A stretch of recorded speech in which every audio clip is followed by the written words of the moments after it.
The following program is rated TVMA. This program may contain strong opinions, explicit language, and possible adult themes. The opinions expressed are not necessarily those of the Smoke Free Radio Network or its affiliates. This program is meant for mature adult audience. Viewer and listener discretion is advised. Hey folks, P. Basardo here, and you're listening to the Smoke Free Radio Network.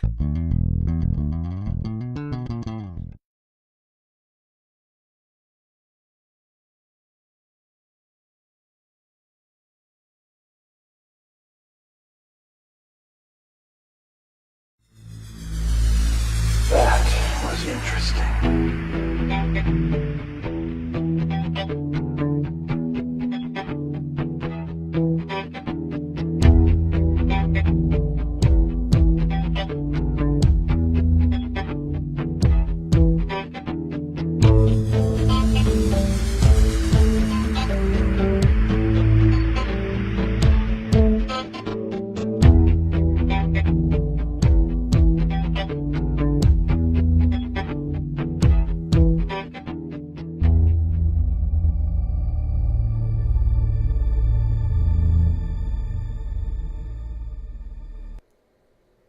I swear to God, it's going to be one of those nights. If I start to hear echoes in everything that I'm doing, I'm going to have a fit. Good evening, everybody. Welcome back to another edition of Vaping in the Mic. Mike Peterson coming here. Couple of things. This evening we're going to check out a few things in the DIY community. And it's a very interesting kind of thing. I believe it's where most people really started, where most major manufacturers really started. And it becomes one of those things that some, it's a touchy subject, some it's not. But this evening we've got David Haney, who is a part of the DIY Mixers crew. And we're going to be talking to him here in just a minute. But there is something that is brewing on my brain that I want to talk about for a minute. And I know that a lot of people have seen part of this. I know a lot of people have been up in arms about it. It is one of those things. It just really, really catches your brain. And good to see everybody here in the chat room this evening. This part, yeah, Bill Charlie, you're killing me, dude. This is one of the things, if anybody has been on Facebook, social media, and otherwise in the last 24 to 48 hours, Altria, that ever-loving company that owns Marlboro and a bunch of other small things, as in Juul, Cough, they had an investors meeting. Or something very like it. But the long and short of it, they turned around and they had a slideshow. And in this slideshow, they had a couple of slides that really caught people's attention. One of them, and I'm only going to cruise through this thing. I found the entire thing. Whether I get in trouble for having this entire thing or not, I don't know. But it's ironic, you know, you see down on the bottom this little Juul pod. They've got cigarettes, they've got chew, they've got IQOS, they've got the Juul pod, they've got wine, beer, and weed. Congratulations, Altria. I think you have hit the all-time high of things that adults would do. Wonderful of you. But this is not this for a couple of minutes. I actually thought maybe somebody had made a joke and they put this together and slapped the Altria brand thing on there, but it's not. This is real. Okay, this is wholeheartedly real. And if this picture right here doesn't grab your attention, I don't know if there's a whole lot that's going to. Nice to see how they're packaging this right next to. Because all they want to do is they want to grow their profits. Okay? That's all they're looking to do. Altria doesn't give a shit. They talk to you about wanting to be able to say, we are offering reduced risk. Bullshit. All they're trying to do is turn around and increase profit. Really? If it was a reduced risk, why would they own 45% of Kronos, the cannabis company? Yeah, that's got tar and everything in it. That's not reduced risk. But here's where they started to talk about things that were going to be happening with the FDA.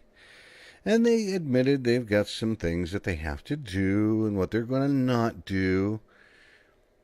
Harm reduction, addressing youth access. But this one right here, this is the one that has so many people up in flames. This first line, for the people that are listening on podcasts, the first line, actually the heading of this slide says, further Altria actions to address youth epidemic. What the hell do they think they're doing? They're hamming it up for the FDA to address a youth epidemic. It makes me sit, and we're going to get right back to that, but it makes me sit and wonder, who are they really talking to? Now, no company that is this big would ever stop to think, gee, we're going to put an entire slideshow together. It will never be seen by the general public. Nobody out there is ever going to see this. They are not that naive, folks. So who did they make these slides for? I don't think it was their investors. Well, that's my thought.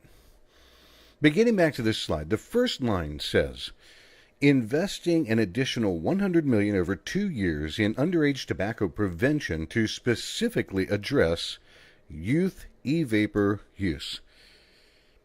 That's wonderful, isn't it? They're going to spend $50 million a year over the course of the next 2 years to address this.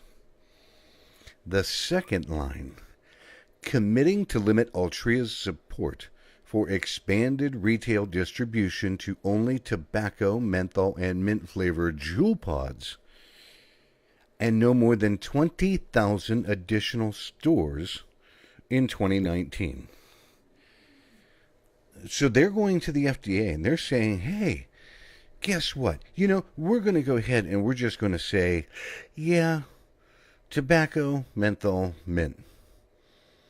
And we're not going to grow that big. Only 20,000 stores. Even though Juul has the right to their entire database and their entire distribution system for Marlboro. And it is Altria's motto to put Juul next to every single pack of Marlboro. And if that former slide that showed you the pack of Marlboro Red, Juul pods, and a Juul pen, if that doesn't tell you that they're going to do it, you got rocks in your head. But here's the thing. 20,000. Yes, we'll limit ourselves to 20,000 additional stores. Hey, guys. That's 54 new locations every single day this year. 54 new sales locations every single day, including holidays and weekends.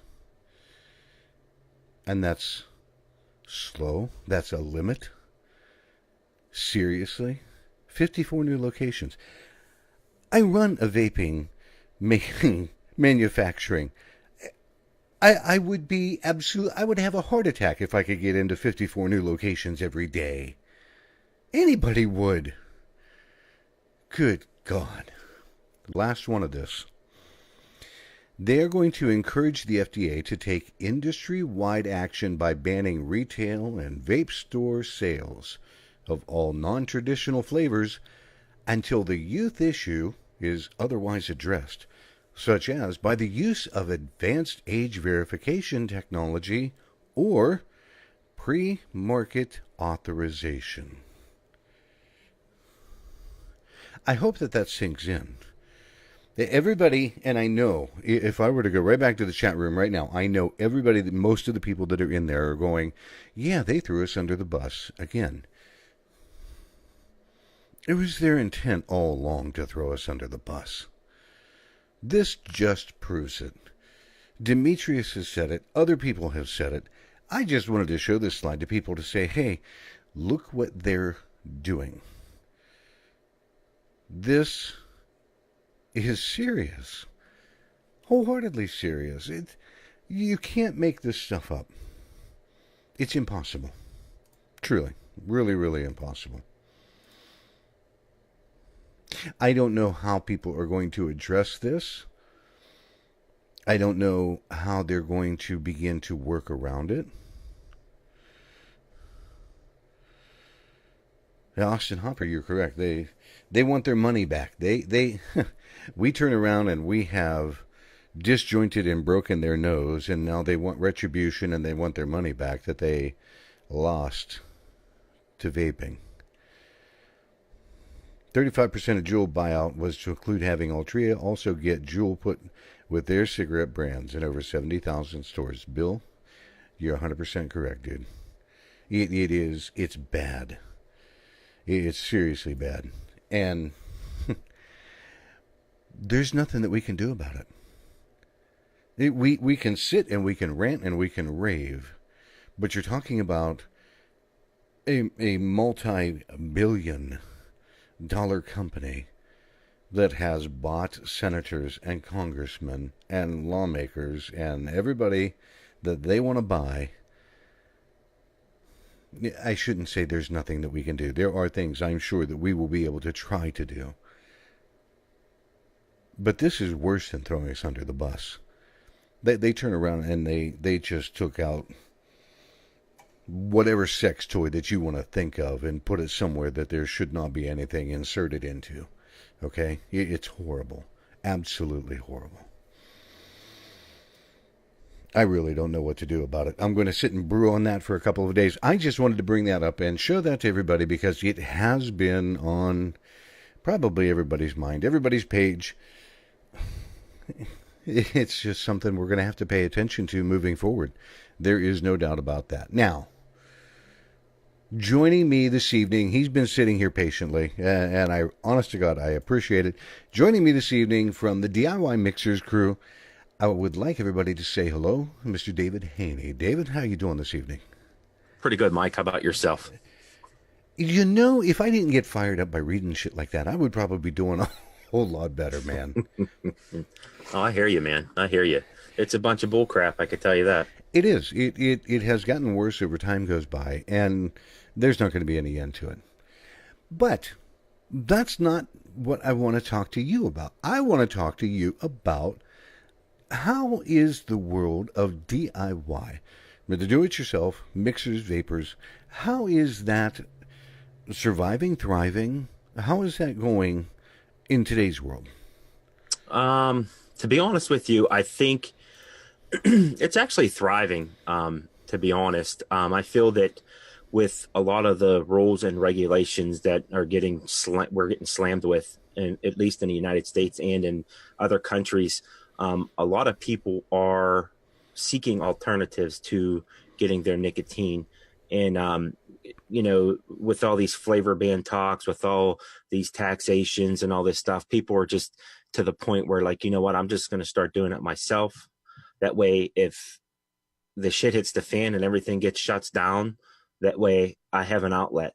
And I think that people are looking toward that. Towards DIY for that purpose, for that reason. I would wholeheartedly agree with you. It's where I started way, way back when. A friend of ours had taught Alex and I how to begin mixing, and we progressed from there and started mixing for Two Stone Vaping. And I think that's where a lot of people either start, and that's where a lot of people stay. Now, let me ask you, do you run? Are you an admin? The group that you are in is the DIY Mixers crew, correct? Yes. Do you admin that group, or did you start that group? It was actually started with 4 other people. The majority of them are actually still active members of the group. So we kind of like all started it together. So pretty much, yeah, an admins, owners of the group. So So what transpires? And I'm asking these questions. I know a lot, and I'm pretty sure that a lot of people in the chat room probably know. But I know that there are some people that are in the chat room this evening that really don't know what DIY mixing is. So what happens in this group? What goes on? In the chat room probably know. I mean, for the most part, we look at, like, at the level that we're at in DIY, we look at it as an art form, and, in recipe creation and stuff like that. And basically what goes on, in the Facebook groups and stuff like that is just recipe creation. We share notes, flavor profiles, create new profiles.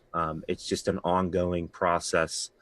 And it's not just my group. There's many other DIY mixing groups out there that we pretty much all collaborate together. It's like a big family, and it's just, we just study and study and study, like, flavor, and create, So in a simplistic kind of way, it would be fair to say that this is a group of mixing enthusiasts that mix their own flavors that they vape, that they, and they do so because they've either become tired of buying juice and paying such high taxes, and we're going to get to that in a minute, or they do it because they're looking for a very peculiar taste, or they do it because they've fallen in love with the thought of creating something new.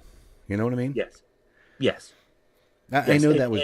And I think that, I mean, not to say that, like, commercial juice is just kind of like cut and dry, because it's not. I mean, I know a lot of the manufacturers put a lot of thought and effort into the recipe creations, but I feel that in the DIY community, we go above and beyond in recipe creation with multiple flavor layers, within the recipe to create something fantastic. Like, you know what I mean? Not, like I said, not saying that, commercial juice in any way isn't great. You know what I mean? It's just, we create it for our personal tastes, like on what we like and what we enjoy on our palate, on what we enjoy to vape. You know what I mean? Here's a curious question. Now, again, for the people that are in the room that may not know, basic e-liquid is made up of vegetable glycerin, propylene glycol, nicotine, if people use nicotine, and flavoring. And the flavoring is typically based in either propylene glycol, which is the most common, or in VG, vegetable glycerin. Mm-hmm. And then you can mix the thickness, the viscosity of that juice, and create your own particular custom nicotine level. So if you only wanted a 1.8 milligram bottle of nicotine because you want to just vape the hell out of it, have a ball. They can do that. Mm-hmm. Yeah, I honestly, I adjust my nicotine ratios frequently depending on what device and what recipe I'm actually vaping on. Like in my pods, like I'll usually run a 12 milligram. In my open devices, I'll usually run a 3, tanks. So sometimes I might run a 6. Mm-hmm. I just tailor on what I feel that I want for that day or what I'm using, But I'm actually leaning more towards pod devices lately for some reason. Sometimes I might run a 6. Now, here's a question. With the introduction of nicotine salt nic, how much did that capture some of the attention of the DIY world versus standard nicotine that comes in either PG or VG solution? Versus freebase nicotine, honestly, there's still a lot of, it's gaining traction, I would say, now that you see a lot of manufacturers out there, commercial e-liquid manufacturers producing salt nic e-liquids on the market. We've known about it for a long time. There were a few vendors that actually carried nicotine salt. Now you start seeing more vendors carrying the salts. And at first, a lot of people didn't really know what it was, mm-hmm. and didn't really know how to mix with it. But it's starting to gain traction this year. I think in the DIY community this year, you're probably you're seeing it now, but it just, as the year progresses, you're going to see people mixing with it a lot more. Do you find that people mix high concentrations? And I'm only looking at a difference, again, so people could know, a difference between Juul that's running a 50 milligram salt neck based. Yes and no. It depends. There are actually some people that experience, depending on what manufacturer they use, some vapors actually experience headaches when they're using a higher milligram of nicotine salt, like in their pod device or their mouth to lung, like their NTL device or something like that. Me personally, I guess it's all, it's all in what, the person wants. Like, there are some vapors out there that will just mix nicotine salts as they would mix freebase. Really? And then there are other vapors out there that will mix a higher level. I wouldn't say push it to Juul unless you're actually mixing for the Juul, like, you know what I mean, to refill a Juul pod. I've tried like pushing recipes up with 50 milligram nicotine for the Juul, but it gets kind of goofy after a while. Like, the flavors start getting goofy. Like, when you start really pushing. That was what I wanted to ask. When you start getting up in the higher nicotine concentrations, and especially with salt neck, do you experience a point where it begins to destroy a flavor profile? Yes, it depends too. There's a few other manufacturers that actually just came out with newer types of nicotine salts. I can't remember the exact chemical that they use to manufacture the nic salts. It's on the tip of my tongue. But yes and no. Like, take for instance, like there's flavors that actually translate really well in a pod system when you're mixing, and then there are other flavor profiles that don't. Like fruits, for instance, like strawberries or mangoes or peaches and stuff like that. They really translate really well in a higher concentrate of nicotine. Whereas if you have like a cream base or certain types of creams and stuff like that, they can be a little tough. Also, people tend to start to get a plastic flavor, like, Really? if that makes sense, when you start really pushing that nic. But, there are, we call them like community standards on what percentages that we use in our recipes. But, taste is subjective. So, but there are kind of like rules to where you can push a flavor concentrate. But when you're mixing with nicotine salts, you really have to push those thresholds of a flavor to get it to translate into a vape, into like a Juul or a pod, if that makes sense. Yeah, I know it might sound confusing to some people, but you're a mixer, so you kind of understand what I mean. No, I probably, in here again, most of the people in the chat room or that will catch this on a replay will understand exactly what you're saying. You said something that caught my attention, that you have some boundaries, guidelines, and things like that within the group itself. Like my group? Yeah, or in a DIY world per se. You said you've got some basic guidelines. I forget the exact wording that you use. It just caught my attention. For flavor profiles or for mixing in general? For nicotine and things like that. You tell people try to stay within this range if you're using this kind of flavoring. I mean, yes and no. I mean, it depends. Like, if somebody's just getting off of cigarettes, of course, usually 9 times out of 10, a person that comes to DIY are already transitioned off of analogs, off of cigarettes, and they're coming off a commercial e-liquid. So obviously they probably started at a higher nicotine level when they first started vaping.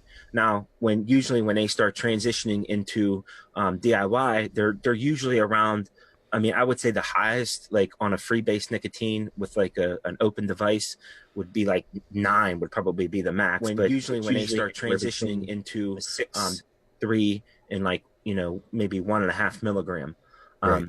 So we tend to stick in those general, ratios, like, milligram of our nicotine. I mean, granted, there are some people though that really like nicotine, and they crank it up, but you got to take the consideration, with freebase, the higher you go, the more throat hit you're going to get. So, and it kind of diminishes the flavor, once you start really pushing that freebase nicotine. That's why nicotine salts are popular, because you get that flavor with higher nicotine levels. Right. And you get the immediate hit, and that's Yes. because of the way that nicotine salts are actually produced. It's not just my basic understanding are there are two different types of nicotine, like in a jewel pod. It's not just all nic salts. There's other nicotine concentration that's in there. Yeah, I want to say it's benzoic acid. Yeah. I don't know if that's it or not. Yep. That they use. Is That's that what it is? 100% it. It is ironic because when anybody says, "Oh, you mix your own," yes, 100%. I still mix my own. You know. Now it was funny because you and I had spoken earlier, and I told you, I've got probably a couple hundred flavors, and you started to laugh, and I said, "What?" He goes, "Dude, you've got people out here that have 1,000 flavors Over thousands. in their arsenal," and I'm like, "Oh, you've got to be kidding." Now, for the people that are listening or watching, please understand, this is a world that is not mass producing juice. This is not a world that is turning around and saying, "Oh my God, we're going to pump out 5,000 gallons." No. What is your average bottle size when people mix? Like for me, Yeah, or for anybody that's in the group. it depends. I mean, it varies. There are some mixers like me, like my tag or my call is Shake and Vape 007. So I like to mix for the now. So if I want something or I want a flavor profile, I'll mix it up, shake and vape it, and that's it. But there are people that are like that. There are vapors in the DIY community that will make up batches of 500 mils or 600 mils, or they'll make 120 mils and I'll let them steep for, a month and a half, sometimes up to 6 months. Yep. It just all depends on the mixer, you know what I mean, on what they're doing. Now, Me personally, on the average, like if it's an all day vape for me, I will mix up 120 mil. And then depending on if I'm doing, if I'm working on a recipe and like a recipe creation, I'll do like maybe a 15 to 20 mil mix. And then I'll vape one during the week. Sometimes I'll do 30s, 60s. It just depends on. And that's what a lot of people. That's what a lot of people don't know, or they don't realize, is that nobody's making gallons at a crack, or I should say, few. Well, there's probably you get some of those people that they'll post a picture of I just made up a 2,000 mil of e-liquid, and I'm like, for what? Jesus. For what reason? I mean, if it's your all day vape, hey, float your boat. And my wife and I, we love what Alex had created for Two Stone, was called Chilled Fusion. It's a strawberry mint menthol, and we mix it here at the house. Just for her consumption and mine. Everything else goes through our co-packer and out to the market. And she looked at me. We were mixing probably 400 or 500 mil. And I'm going through this stuff like water. Now, people will turn around and say, well, it can't be. Well, look, folks. Alexander came out with this stuff when we first hit the market, February 19th, 2016. And it has been my all-day vape since that time. So my last mix that I made was 1,600 mil. But again, that's splitting it. She's picking up 800. I'm picking up 800. And it lasts for a little while. That way I don't have to turn around. So, I love my last mix that I made. She will turn around and she'll set it aside so I don't get my fingers on it. And it will steep for 2 weeks. Otherwise, I dump it right in my bottle and off I go.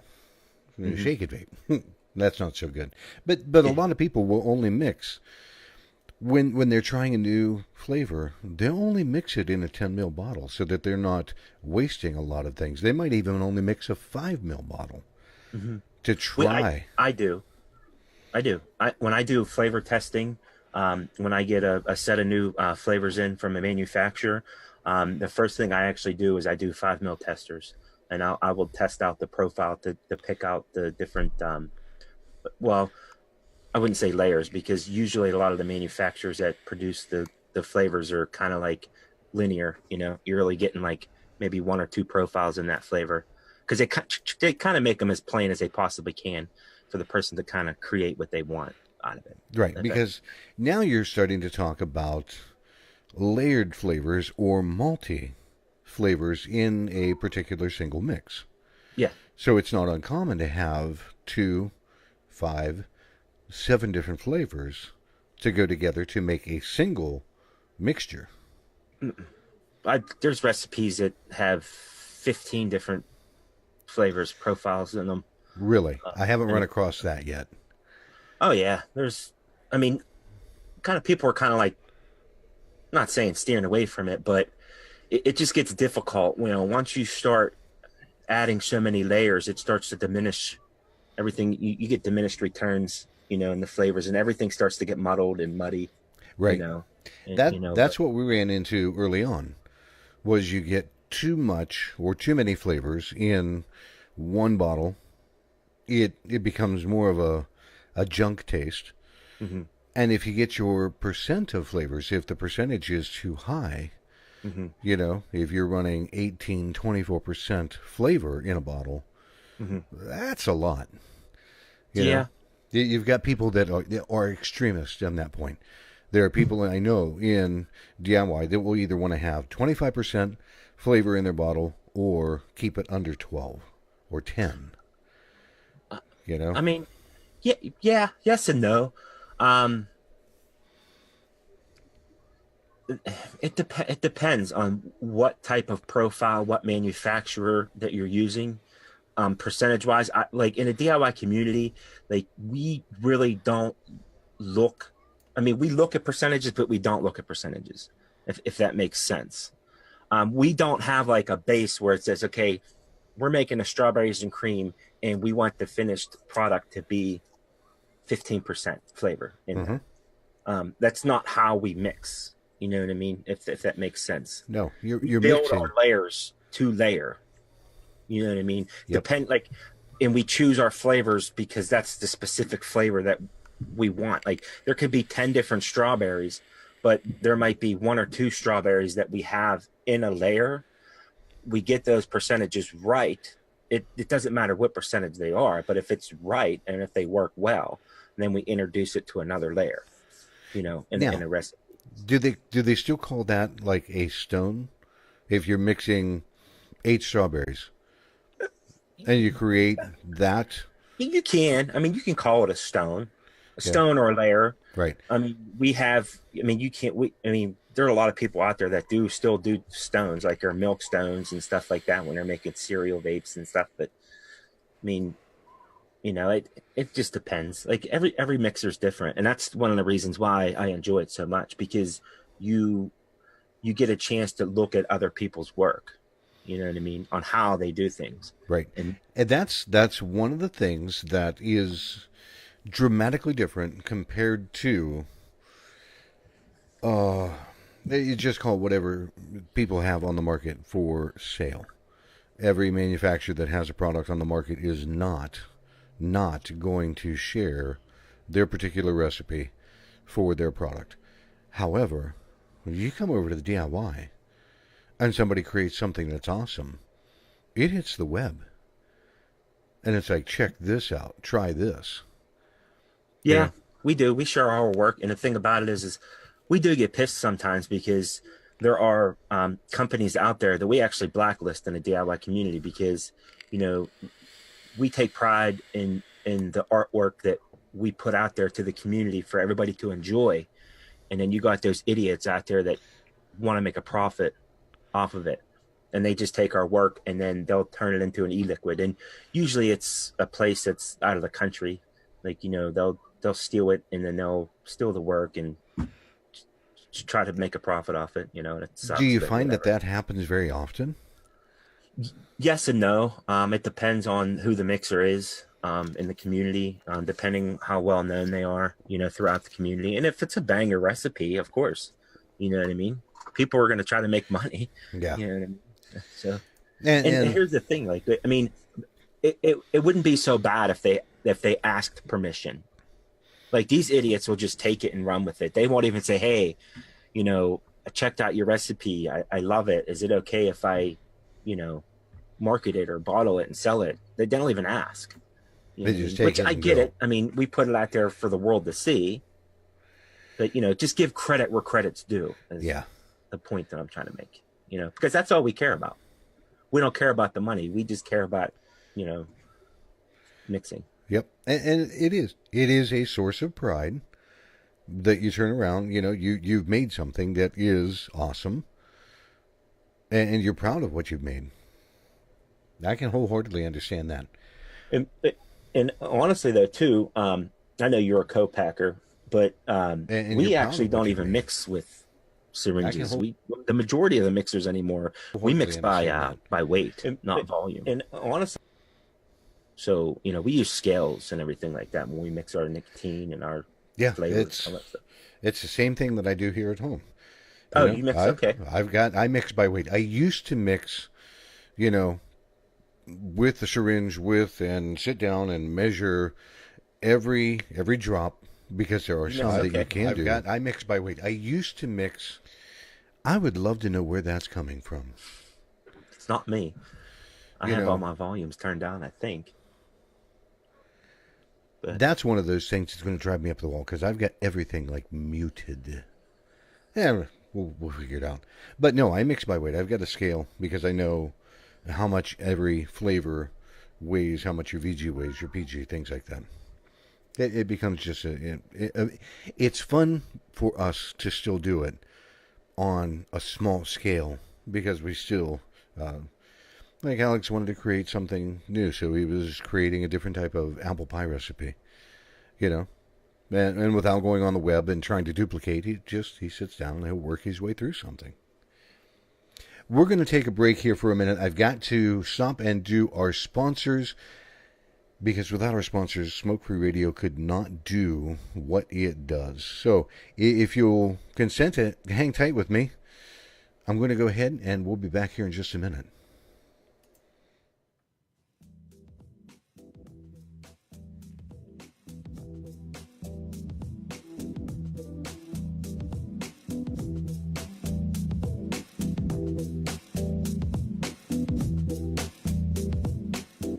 Hey now, this is Dimitri with Smoke Free Radio reminding you to please show some love to our wonderful sponsors. Without them, there would be no Smoke Free Radio, and they are as follows.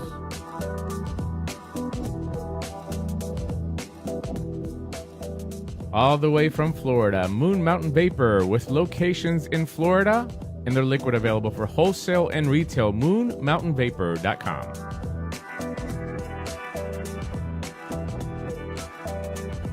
Some of the best custards and tobaccos on the market from the Brickwills Vaping Company.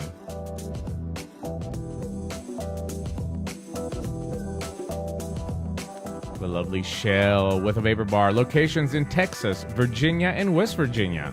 And of course online at thevaporbar.com.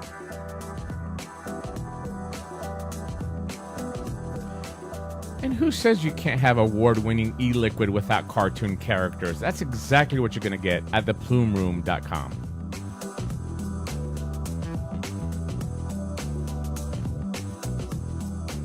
And finally, of course, the Vaping Advocate magazine that has generously provided the telephone lines for you to communicate with us. Thank you for your support.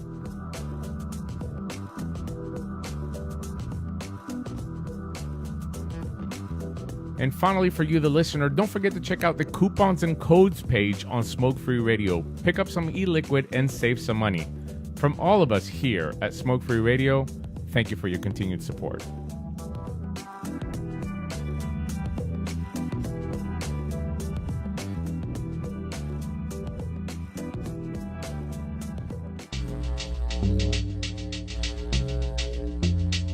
Hey folks, P. Basardo here, and you're listening to Vaping and the Mic with Mike Peterson.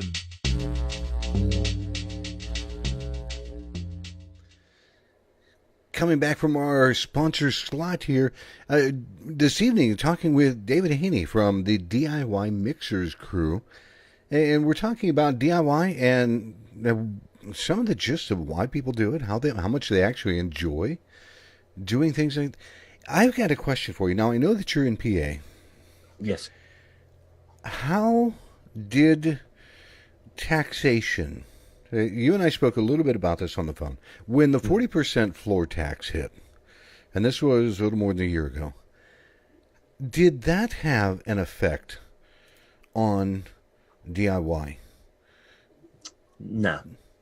Did you see an increase in the amount of people that were actually kind of jumping into? I would say a little bit, yes and no. I think for the most part, one of the reasons why a lot of people don't get into DIY because number one, it's time consuming. Because once you get involved in it, it kind of like takes over and it's like a hobby, and then it just turns into like an addiction, I would say. And I think people are intimidated by it because they're afraid to like work with nicotine because it's dangerous. You know, unless you handle it properly, you know what I mean? And I think people just get intimidated by it. And I would say, yeah, there are a few, you know what I mean? But I mean, there's a lot of people, believe me, but you know what I mean? People just want that fix. They just want to go to the vape shop and pick up a bottle of juice and not have to go home and, piss around and Sure. all day. It's one of the reasons that I know that pod systems like Juul became a phenomenal hit, because here again, they could go to the store and buy a pack of cigarettes, light one up, toss it out, they're done. You get a Juul, you get a pod, you slap it in. There's no cap, there's no spill, there's no run. So it is something. DIY is not something, like you said, that a lot of people just will jump into. You mentioned nicotine, and for people that are in the room or listening later, nicotine comes in a lot of different concentrated strength. It from a low, 48 milligram is somewhat typical. 100 milligram per milliliter is one of the most common, I believe. But as you mentioned earlier, you get up into 200, 300, high. Those are the ones that if you get that stuff on your skin, you better be washing your hands. So go ahead. Even 100 milligram. You have to take into consideration. Actually, I just published a video about nicotine. The traditional cigarette, like I would say like a mild or a light cigarette, has roughly 1.8 grams or 18 milligrams of nicotine per cigarette. Okay. Now, when you're mixing with 100 milligram nicotine, that's a lot. And dermal absorption rate of nicotine is it's a lot more than inhalation. So if you was to get 2 drops on your skin and it absorbs into your skin, you can get nicotine sickness. And it's not fun, you know what I mean? So you have to wear gloves when you mix. And that's the thing, is you take precautions when you mix. Yes. You get rubber gloves. You get the nitrate gloves that don't allow for any kind of absorption. You pay attention. You have a clean area. You don't just sit down and whip out a bunch of flavors and go, oh, a little of this and a little of this. It does not work that way. And I wanted to point, well, there's a lot of misconception for people that are beginning to vape, and they hear of people mixing their own liquid. Oh, so what do? You just upend a bottle and you end up going like this, and if you drop it, no, folks. It's not that. You have to do a lot of research and educate yourself before you start mixing, If somebody wanted to begin doing DIY for their own palate, for their own flavor profile, for whatever reason, even if it is other people that are, some states are hitting 65%, they might want to look into this. What would you tell them? What are 2 or 3 things that you would tell a beginner to do or not to do? Well, honestly, one of the cool things that's great about DIY, and it goes back to the DIY community as a whole. First and foremost, everybody. Honestly, one of the cool things that's great. We got a little bit of feedback. Everybody's super friendly, so everybody is always willing to help one another. And it's not like, oh, I'm not going to tell you this, I'm not going to tell you that. Everybody is always there for you if you have problems. Now, the good thing is, like, when I started to mix, there really wasn't that much information out there on how to start and how to do it. There are actually a lot of companies out there. I'll take Liquid Barn, for instance. They're in California. They actually provide a kit, and I think it's like maybe under $50, and it comes with everything you need. They give you your propylene glycol, your vegetable glycerin, your nicotine, and they give you your choice of 10 flavors. And I think they actually provide maybe a couple bottles. It's like a beginner DIY kit that they actually sell. You know what I mean? I would say if somebody is interested into getting into DIY, that would probably be the first step, is to purchase something like that.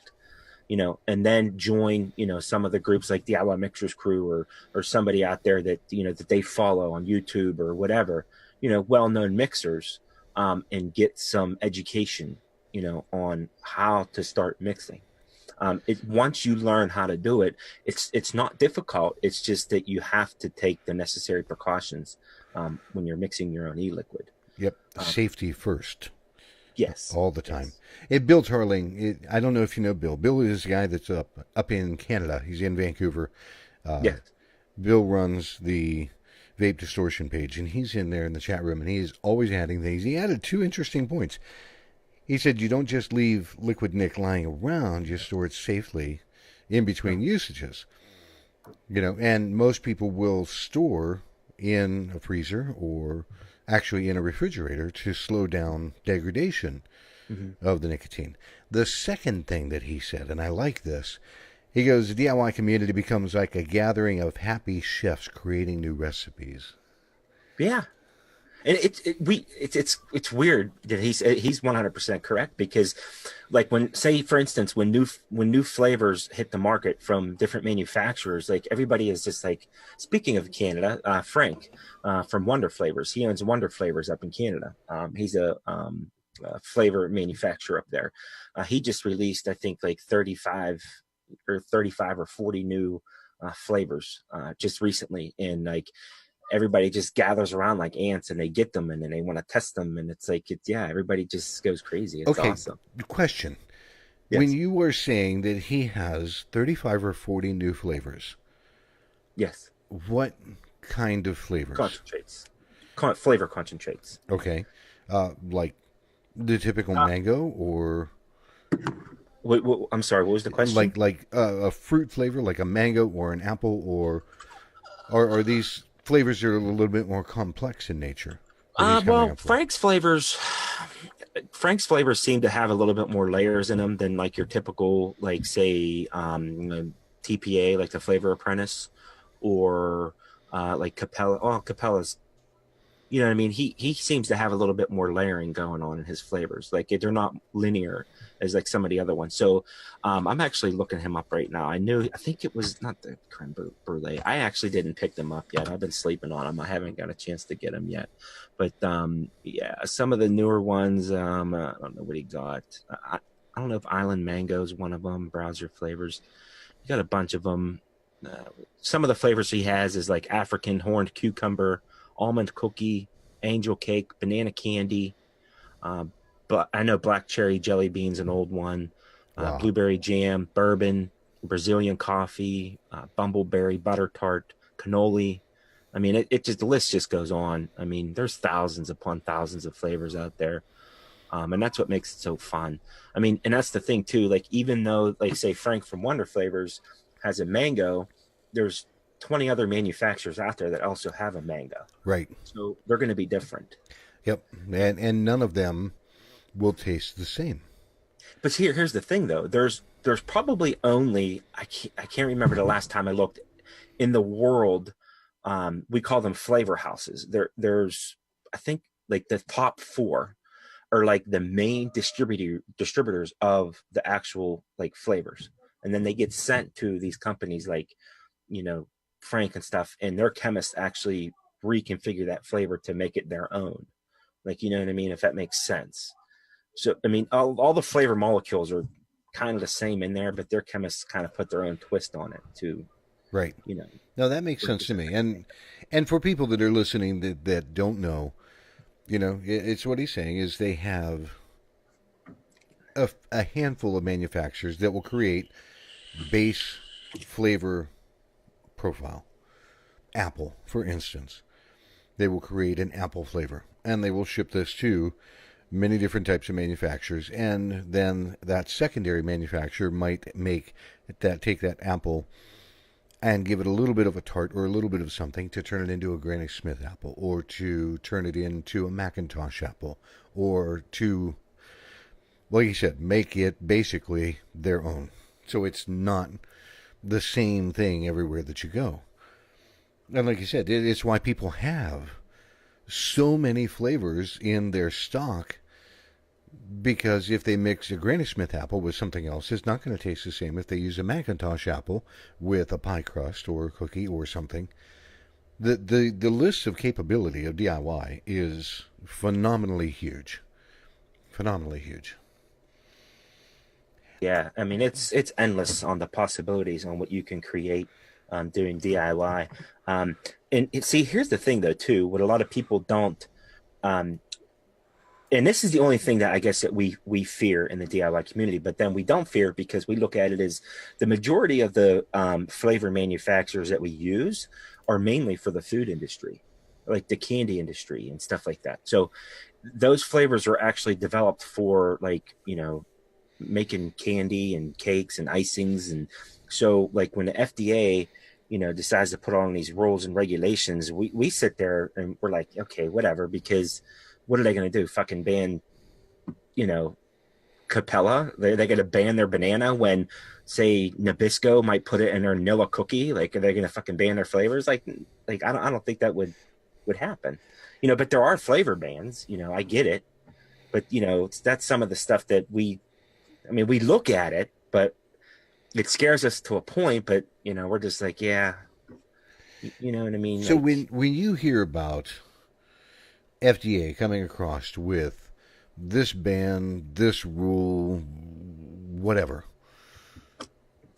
it bothers the community, and yet at the end of the day, it's like,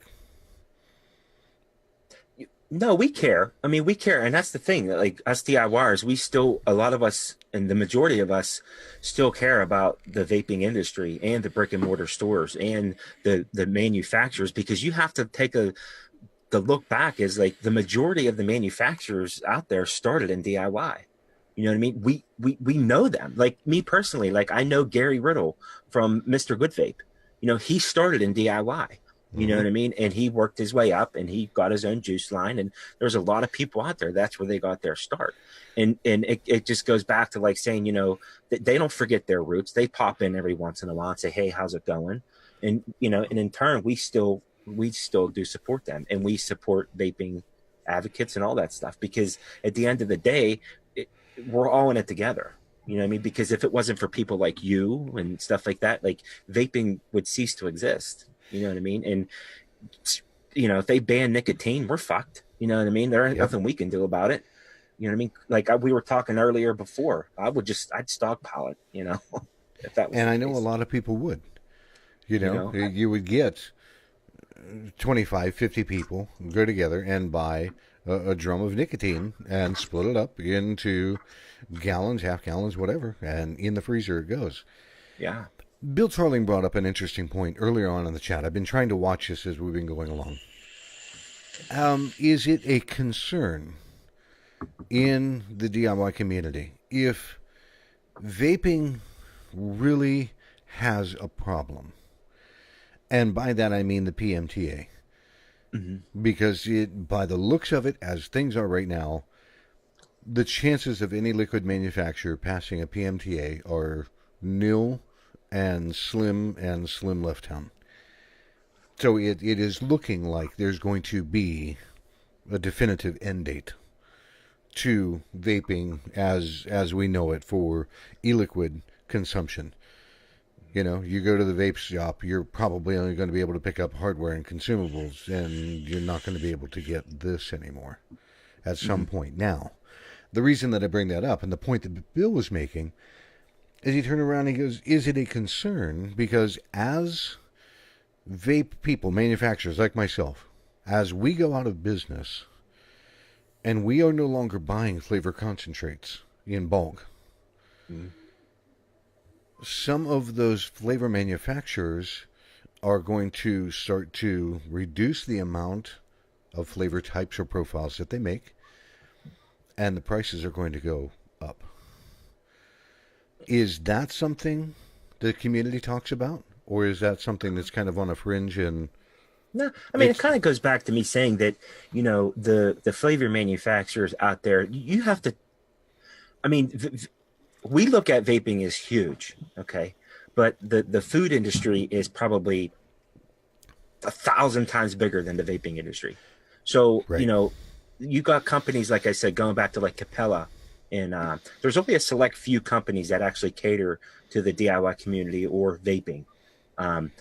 But the bulk of the money that these companies actually get are from the food industry. So they just we look at it as, you know what, like they look at vaping as, yeah, that's just extra cash, on the back end. Like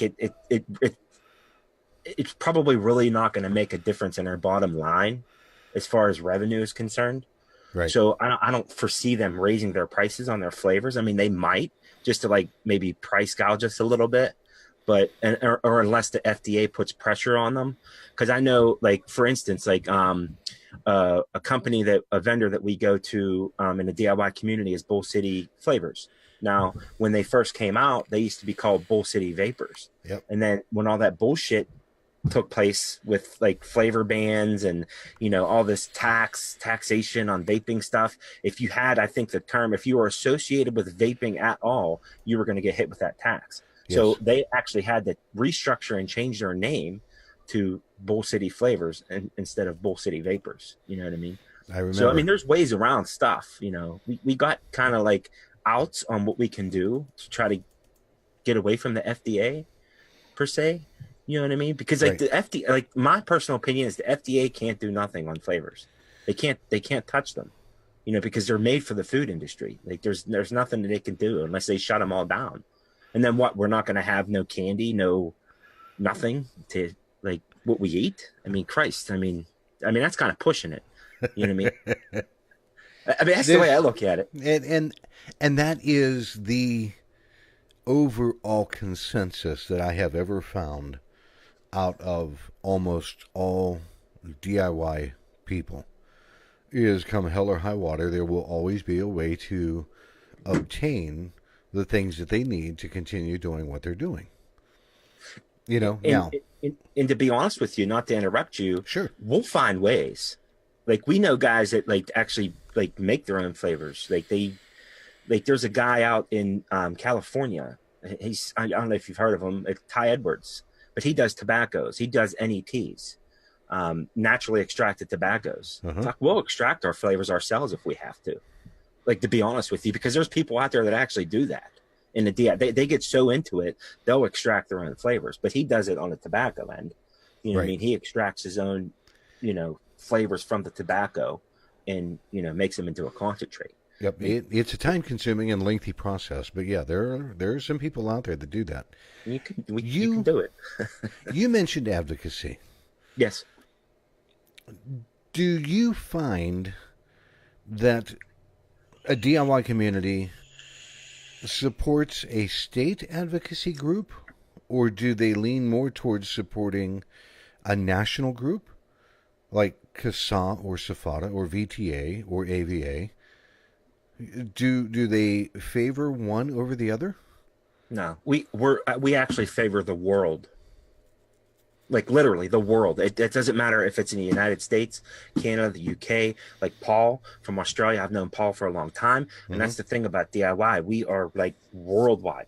So if there's something going on in the UK, we find out about it, and we will like. But see, some people get kind of like, not pissed in the DIY community because they're like, oh, I don't want to talk about advocacy. I'm just here to mix. Like, you know what I mean? Right. But it means a lot to a lot of DIYers too. So, we look at it, we care about the whole world when it comes to advocacy and about vaping.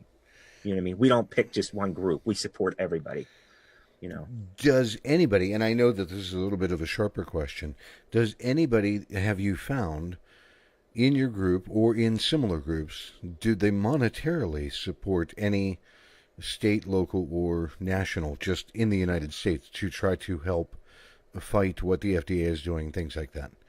Or is that kind of like a real squishy area? No, it's not. I'm not sure, but I know that like there are other like take Fresh03. He's another DIY. He has his own group and YouTube and stuff like that. You know, he really supports advocacy, and like I think he actually does fundraisers like on his channel for them, like for certain advocacy groups now and again, to raise money and just donate it to you guys, for that reason. And that's important. From my standpoint, only because I'm now more in working in the commercial side of things. I still DIY here at home, but commercially, I have to be very cognizant of what is happening out there. And that's one thing that I want to point out to people. It's DIY communities don't have their heads buried in the sand. They pay attention. They're just not as vocal about particular things as other people, such as myself. Well, when we start hearing stuff about them banning nicotine and banning flavors, that's when we start getting like, okay, holy shit, like, what are we gonna do? And it'll ruffle everybody's feathers in the community, right, for a while, and then it'll kind of like die down, But we're aware of it, like, you know what I mean, of the things that are going on out there. So, if you would, because I know that our time is just about maxed out already. An hour flies by way too quick. What are some of the things that you, from your group, would want to tell people about either DIY, your group, or what are some of the things that you want to tell people in short? About DIY? Anything. General? It's just, if you had a couple of minutes to be able to tell people what's on your mind. I mean, it's just like the DIY community is just, it's awesome.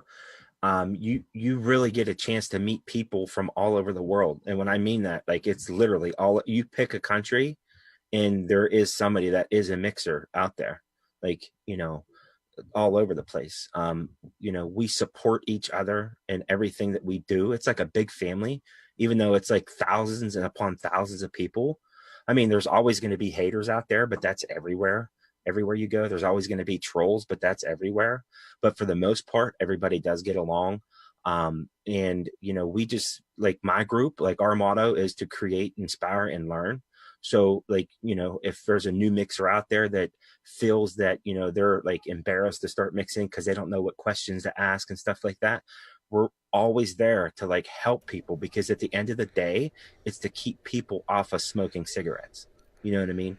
And that's one of the reasons why I started doing DIY, is because, a lot of the flavor profiles at the time, like I felt like there was more out there for what I needed to keep me off cigarettes.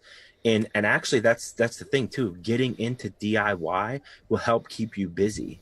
Like you're working with your hands. You won't have that, like, that craving or that addiction to go back to, to cigarettes, like when you're mixing, because you're creating and you're keeping yourself busy, you know what I mean? And there's always something there, to keep you busy and not, get you thinking about having a cigarette now. But that's pretty much it. I mean, everybody's always there to lend a hand, and to help people, whether it be creating liquid or trying to stop smoking, and, and that's one of the biggest things that you touched on is, I'm hoping that everybody is hearing the same thing that I am. Even in a DIY community, it is for the purpose that people are not smoking. It's not because this group of people wants to sit there and hobby themselves to death. They're doing it so that they are not smoking. And I think that's probably how half of the DIY groups have really started. Yeah, and we even encourage people. Like, somebody will come on one of our, like, on my Facebook group, and they'll be like, "Hey, I've been off cigarettes for 108 days," and we'll be like, "Hey, we'll throw, congratulations," and and stuff like that. So we really encourage people to not smoke. You know what I mean? Yeah. Whatever we can do to help to stop them from smoking, we will, because it's just the way of life anymore. I'm glad that you had brought that up too, because I really wanted people, I didn't want to flat out ask, but I'm glad that you brought it up, because it is the underlying narrative of the entire vaping community, DIY, commercial, and otherwise. One of the foremost things, if the most preeminent, is so that people are not smoking. Yeah. And I always say, I know it's probably been used before. It's just like, live it, love it. It's a lifestyle. I mean, that's what vaping is. You know what I mean? It's a lifestyle. And same thing with DIY. It's a lifestyle. It's making healthier choices, you know what I mean, in your life, to be healthier. Here's a question. And this, I just, off the top of my head, it just dawned on me. Do you find people that DIY still go and congregate at a vape shop just to hang out with other vapors, or does that not so much happen? Yeah, I do. I still support my local vape shops all the time. Now, granted, I don't, like, for the most part, like, I buy the majority of my stuff online, but I will visit my local vape shop, like when I need cotton or I need wire or I need, like, or if they have something on sale or something, or batteries, you know what I mean? Because they can be a pain in the ass to get shipped. I will go up there and I'll conversate with them and I will support them and give them my money, but it's tough though, because in my state, I know we're, like you said, we're almost out of time. Like when all those taxations and stuff like that, 40% tax, there was probably within the first 6 months, there was, I think, roughly like 2,600 vape shops that just closed down in my state, and it's, I know. PA, yeah, Pennsylvania lost a ton of stores. Yeah, we did. Just an absolute ton of stores. I remember when that first was even mentioned, that they were going to put a 40% floor tax. Mm-hmm. I sauntered my way over into Sharon, PA, and spoke with the local vape shop. And he had a mixed store, like a head shop. Meaning he had both glass and tobacco and vapor product. And he was absolutely floored, because the 40% was going to hit everything in his store. Yeah. And glass is not cheap. Good glass. Yeah, now, it's funny because I had to educate myself. I'm one of the square white guys that I had to ask my son, who's just now 21. A couple years ago, he goes, I kept seeing 420 this, 420 that.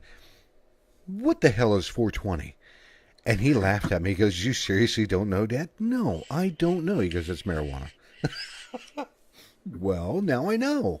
But when the 40% floor tax hit, it was a floor tax plus 40% tax. And these people had no clue how they were going to be able to stay in business. And now we're seeing the same thing trying to happen in other states. Yeah. 40%, 65%, 95% wholesale tax. The insanity of it, they think that they're going to raise that kind of revenue by taxation, and all they are doing is driving these shops out of business.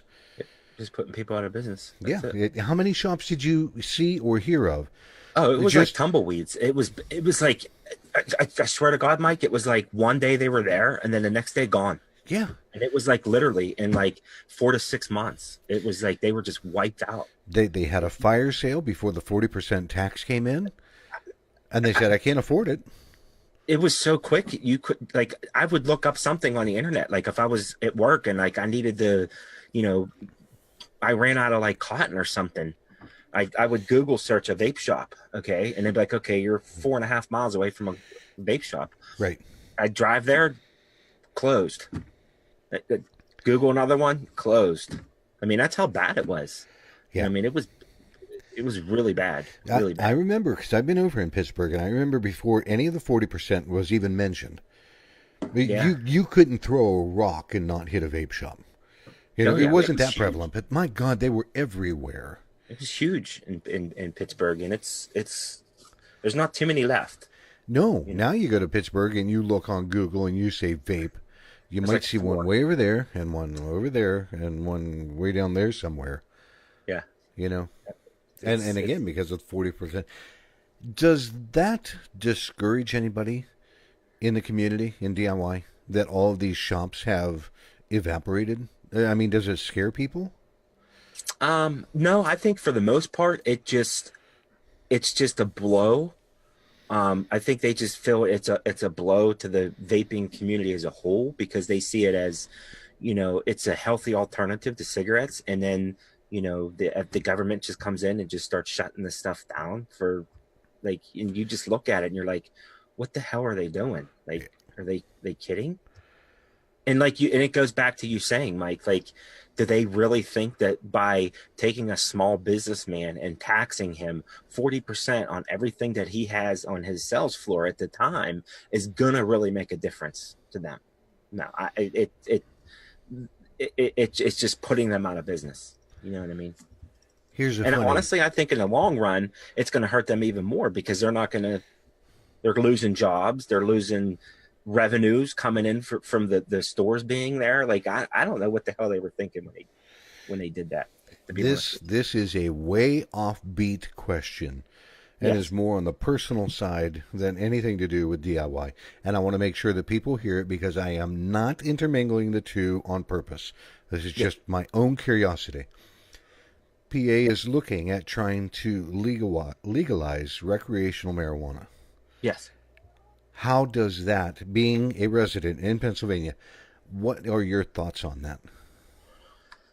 Honestly, it doesn't matter to me because I'm not a recreational user. Like, I mean, I think it would probably do good for, raising like funds and stuff like that to support, the stuff that our local governments need. But other than that, like, it doesn't matter to me either way. I mean, I know I might get backlash for it, but it doesn't matter to me either way. I mean, I'm all for it though. I mean, hey, if they want to bring it in, that's fine, but it's not going to affect me in any way. I was just curious. Now, a mixture question before we go. I mean, hey, if they want to bring it in, that's fine, but it's... If your question is, do people mix with hemp? Yeah, we have recipes, but for like CBDs and things like that. Oh yeah, really? Oh yeah. See, now when I started, it was not prevalent. Going back to a couple people, I'm not going to say their names, but yeah, they've worked with a lot of stuff that's actually, I think, commercially going to be available for like places like Colorado and stuff like that. You know what I mean? So it's... Yeah, I mean, they've mixed with the CBD and stuff. That's tough to mix with, though, because it has a goofy flavor to it. You know what I mean? CBD. I've never used it, but I've heard it has it doesn't mix well. But they can actually buy. Oh yeah, I can buy. Oh, they did. Yeah, at the time, because I think he had some kind of contract for something, and it was out of state. It was in California, someplace. So he was doing this for developing some kind of stuff for a company someplace.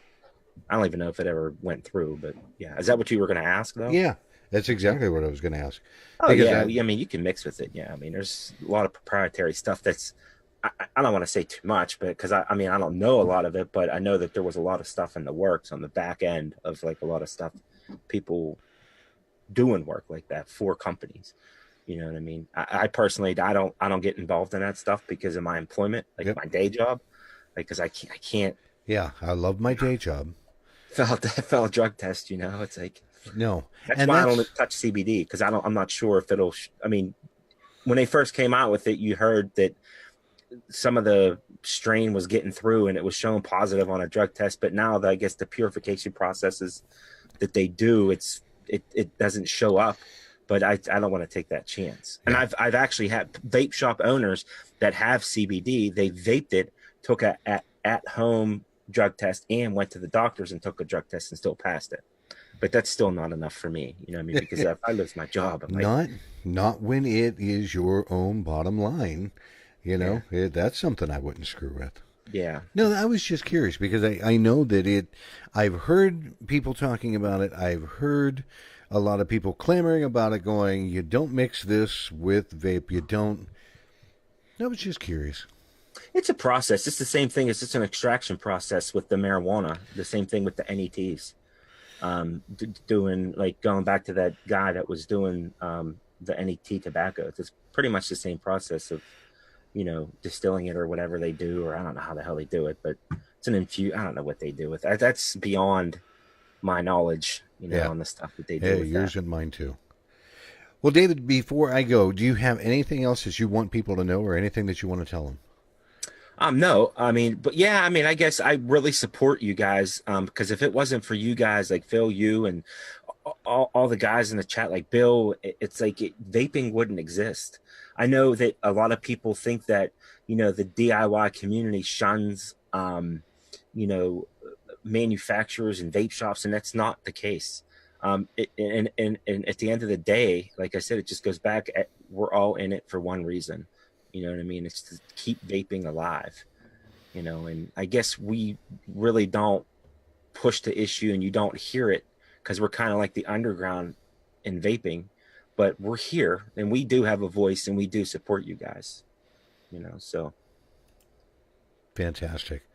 Listen, I honestly appreciate you taking time to be on the show and letting me ask a barrage of different kinds of questions, because there's always curiosity about what's new or what's happening or what people in the community might think, or how they view things. And I just said, yeah, I when I first started talking to you, I'm like, yeah, I want to put this on the line. I want to see what people are going to say or how they're going to react.